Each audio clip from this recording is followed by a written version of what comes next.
కూడా స్వాధీనం చేసుకోవడం జరిగింది అధ్యక్ష.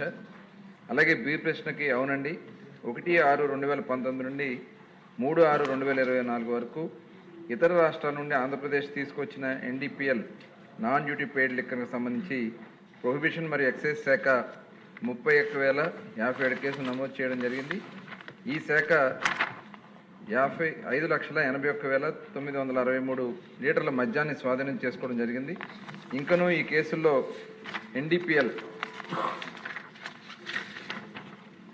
నాన్ డ్యూటీ పెయిడ్ లిక్కర్ రవాణాకు ఉపయోగించిన 10,239 వాహనాలు కూడా స్వాధీనం చేసుకోవడం జరిగింది.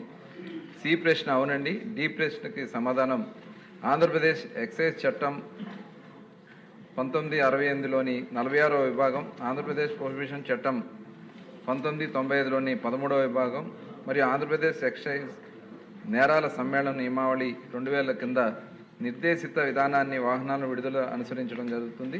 అంటే జప్తు కోసం యజమానులకు షోకాజ్ నోటీసు జారీ చేయడం, వాహన యజమానులు సమర్పించిన ప్రత్యుత్తరాలు ప్రాతినిధ్యాలు పరిశీలించి మరియు జప్తు బదులుగా స్వాధీనం చేసుకున్న తేదీ నాటికి వాహనాలు మార్కెట్ విలువను చెల్లించిన తర్వాత సమర్థ అధికారులు, prohibition and excise commissioner, appellate అధికారి, ప్రభుత్వం డివిజనరీ అధికారి ద్వారా వాహనాలు విడుదల చేయడం జరుగుతుంది.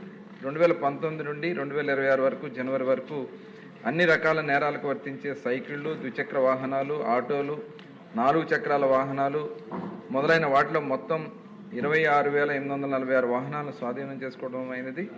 ఈ కాలంలో 936 వాహనాలకు తాత్కాలిక కస్టడీకి విడుదల చేయడం మరియు కోర్టు ఆదేశాలపై 254 వాహనాలు శాశ్వత విడుదల చేయడం మరియు వాహనాల యజమానులు చేసిన అప్పీళ్లపై CPE ద్వారా 3,168 వాహనాలు శాశ్వతంగా విడుదల చేయడం జరిగింది. వివరాలు అనుబంధంలో జతపరుచమైంది. వసంత కృష్ణప్రసాద్ గారు. ధన్యవాదాలు అధ్యక్ష.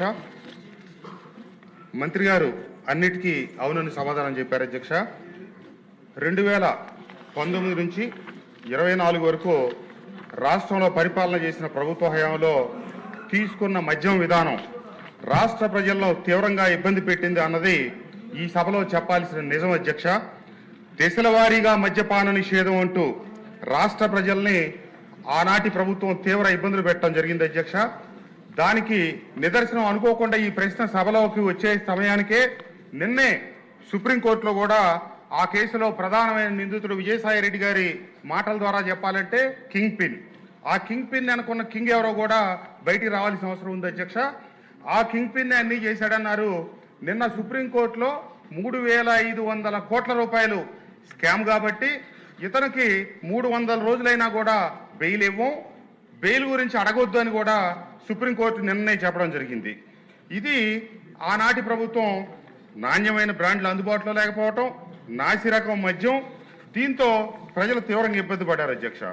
ఆ రోజున మద్యం తయారీ కంపెనీల నుంచి కమిషన్ల రూపంలో లిక్కర్ కేసుపై 250 రూపాయలు, బీరు తదితర వాటి మీద 150 రూపాయలు కమిషన్లు తీసుకొని ఒక వ్యవస్థీకృత నేరం కింద దీన్ని మార్చి ఈ రోజున సిట్ ఏర్పాటు చేస్తే తేలింది ఏంటంటే 3,500 కోట్ల పైచీలకు దీంట్లో కుంభకోణం ఉన్నట్టుగా బయటపడింది అధ్యక్ష. ఇంకా విచారణ జరుగుతూ ఉంది, కోర్టుల్లో కూడా ఉంది, కొంతమంది నిందితులు అరెస్ట్ అయి ఉన్నారు.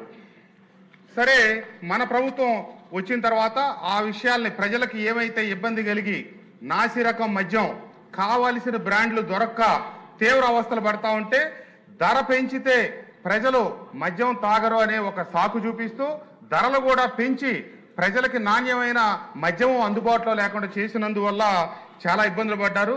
ఈ కూటమి ప్రభుత్వం అధికారంలోకి వచ్చిన తర్వాత కింద తరగతి ప్రజలు వాళ్ళు అలవాటు పడిన తర్వాత ఆ అలవాటు మానుకోలేని పరిస్థితి ఉంటే 99 రూపాయలకే మద్యం అందుబాటులో తీసుకురావడం జరిగింది అధ్యక్ష.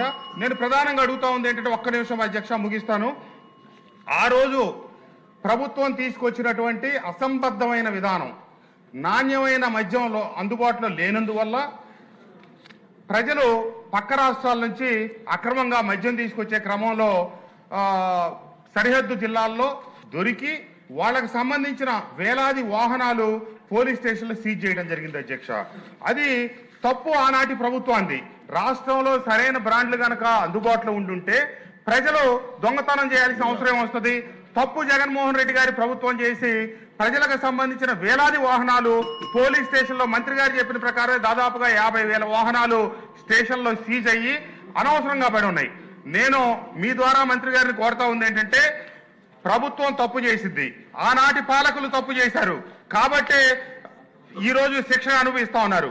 కానీ ప్రభుత్వం తీసుకున్న అసంబద్ధమైన విధానాల వల్ల వాళ్ళ వాహనాలు ఆగిపోయినాయి. దానికి నేను కోరుతా ఉంది ఏంటంటే, అది ఆ తీసుకురావటాన్ని నేను సమర్థించట్లేదు అధ్యక్ష.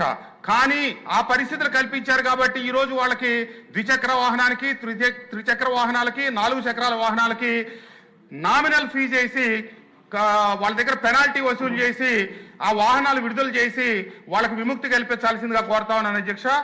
ప్రభుత్వ నిర్ణయం వల్ల వాళ్ళని దోషులుగా నిర్ధారించొద్దు.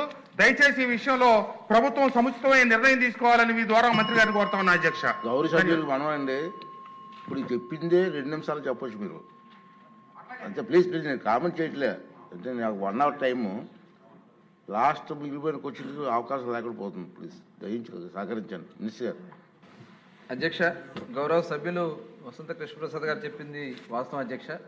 గత ప్రభుత్వంలో ఆనాటి ముఖ్యమంత్రి జగన్మోహన్ రెడ్డి గారు తీసుకున్నటువంటి నిర్ణయాల్లో ఈ మద్యం విధానాన్ని ఒక ఆదాయ వనరుగా చేసుకునే దానికోసం ఆ రోజు ఎన్నికల ముందు వెళ్ళేటప్పుడేమో సంపూర్ణ మద్యపాన నిషేధం చేస్తానని చెప్పి, అధికారంలోకి వచ్చాక దశల వారీగా నిషేధం చేస్తానని చెప్పి మాయమాటలు చెప్పి రేట్లు పెంచి అధ్యక్ష, అలాగే బ్రాండ్లు కూడా వాళ్ళకి కావాల్సిన అసలు వ్యాపారంతో సంబంధం లేని వ్యక్తులు కూడా వ్యాపారంలో 19 నుంచి 24 రావడం, పనికిరాని బ్రాండ్ పెట్టడం, ఇవన్నిటి వల్ల కొంత బయట నుంచి నాన్ డ్యూటీ పెయిడ్ లిక్కర్ రావడం, కొంతమంది ఈ రేట్లు కొనుక్కోలేక మరి మామూలు ఇల్సిట్ లిక్కర్ తాగడం, అలాంటి కొన్ని సంఘటనలు కూడా జరిగినాయి అధ్యక్ష. దాంట్లో జంగారెడ్డిగూడెంలో దాదాపు ఒక 25 మంది దగ్గర చనిపోవడం జరిగింది అధ్యక్ష. స్పూరియస్ లిక్కర్ 2-3 చోట్ల కూడా ఇలాంటి సంఘటనలు జరిగినాయి అధ్యక్ష. చాలా దురదృష్టకరం. నిన్న మరి వారు చెప్పినట్టుగా